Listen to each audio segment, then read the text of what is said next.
Hello, peeps. Today I have something very special. We will not be discussing finance and number crunching. Instead, we will be discussing psychology. Even for me as a finance professional, sometimes it is difficult for me to assess the viability of a potential project.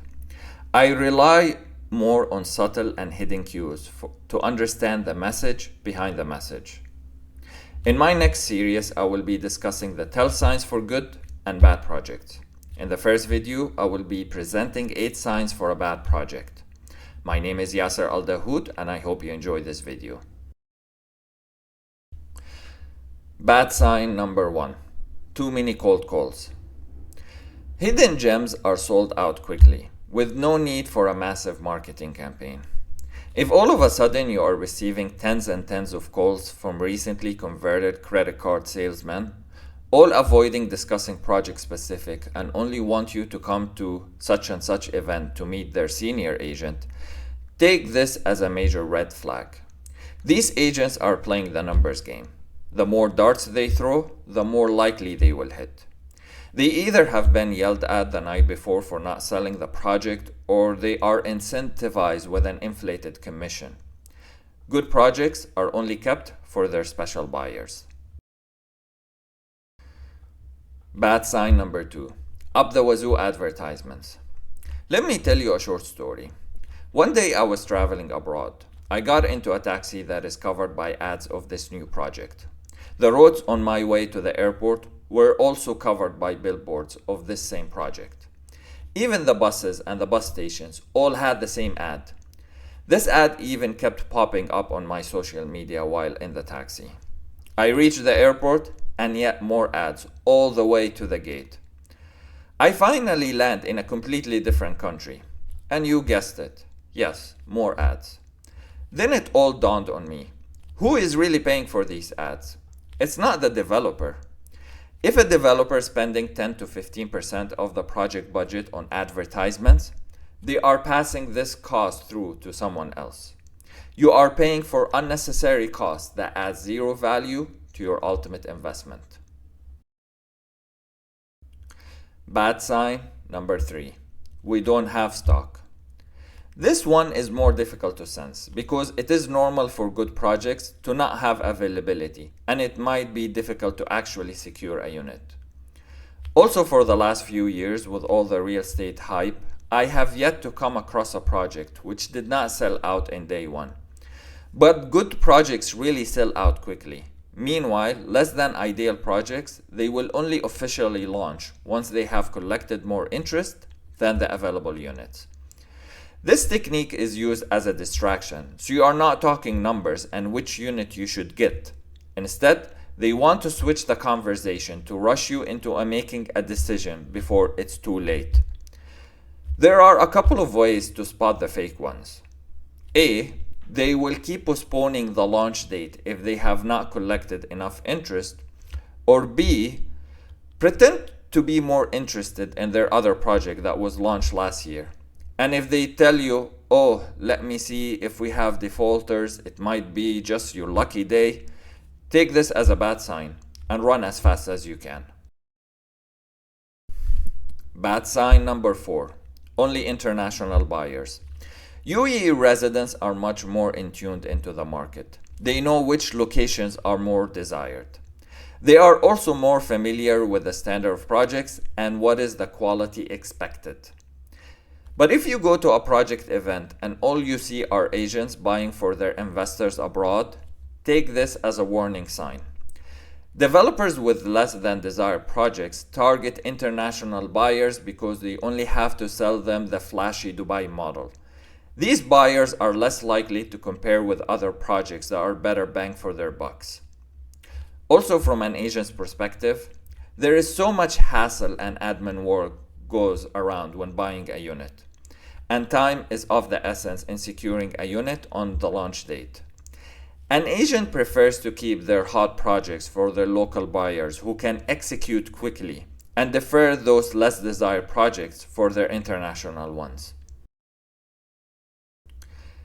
Bad sign number 5.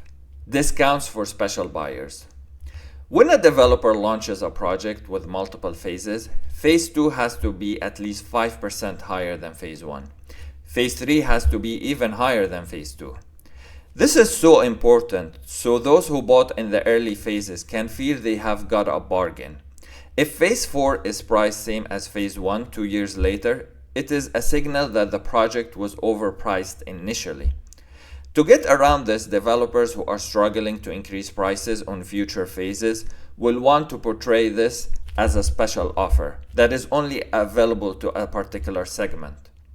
They will usually say this price is only available for Emiratis or individuals working for qualified companies or those who bought with us in the past or some other irrelevant criteria that they choose.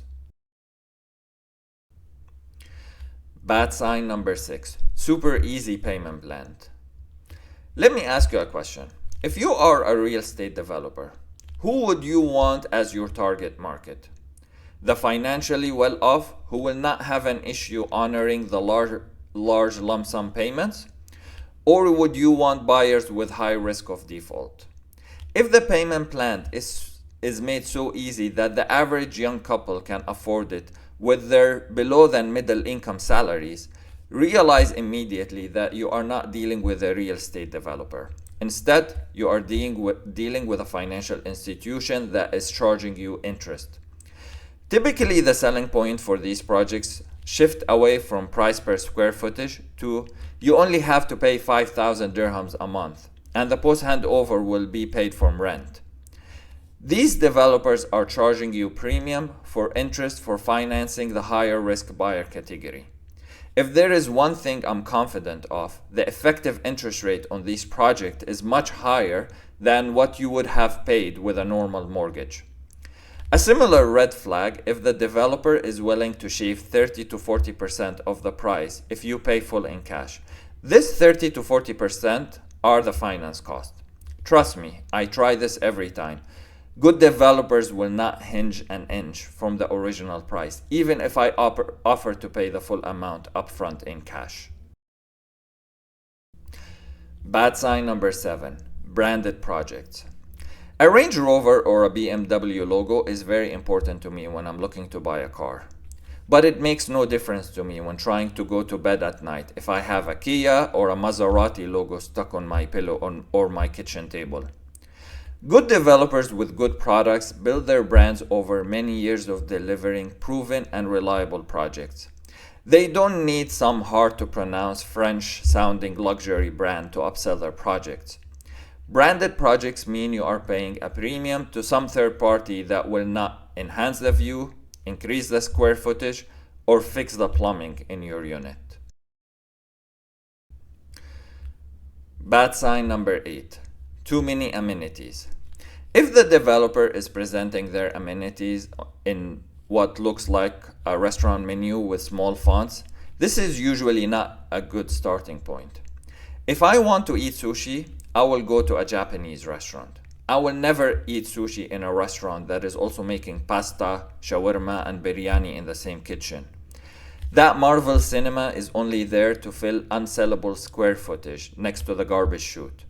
And that shuttle bus is only to compensate for the poor land plot. Beautiful girls don't put too much makeup, and good developers don't put too many amenities. Anything beyond an infinity pool, a large gym, and a safe kids play area is unnecessary noise. So unless you're trying to film the next Mission Impossible movie, trust me, you don't need that helicopter landing pad or an AI robot for delivering your laundry. At the end, I hope this video has given you a different perspective on important tell signs for bad projects. Please subscribe so you would not miss my next video where I discuss good tell signs for good projects. Thank you all and have a wonderful day.